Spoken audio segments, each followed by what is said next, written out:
A humble offering to God is greater than any material wealth. Yes, भगवान को हमसे हमारी धन या दौलत कुछ नहीं चाहिए और अक्सर हम इसी से उसे रिझाने की कोशिश भी करते हैं।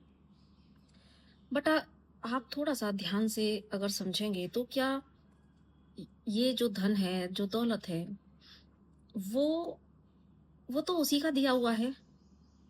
तो अगर हम उसके दिए में से कुछ उसको अर्पण कर भी रहे हैं, तो कौन-सा हम तीर मार रहे हैं? उसका ही दिया है सब। तो ईश्वर को नहीं चाहिए आपका धन या दौलत। वो तो खुद उसकी की हुई मेहरबानी है आपके ऊपर। तो ईश्वर सिर्फ़ ये देखते हैं कि आप उन्हें अपना क्या दे सकते हैं। यूँ तो हमारे पास हमारी साँसें भी हमारी नहीं है, वो भी सब कुछ ईश्वर का दिया हुआ है।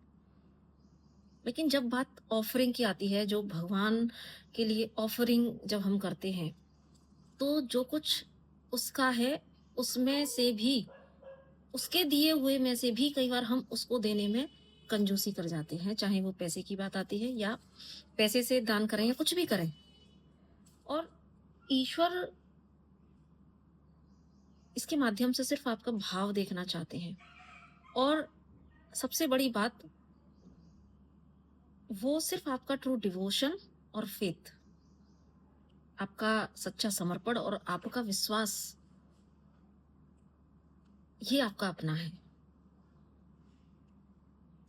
तो ईश्वर ये ज़रूर से चाहते हैं कि जो कुछ मैंने तुम्हें दिया, सब कुछ ईश्वर का दिया हुआ है, लेकिन जो भावनाएँ आपके भीतर से पनपती हैं, वो शायद आपकी अपनी हैं। तो आपका सच्चा समर्पण, आपका भाव और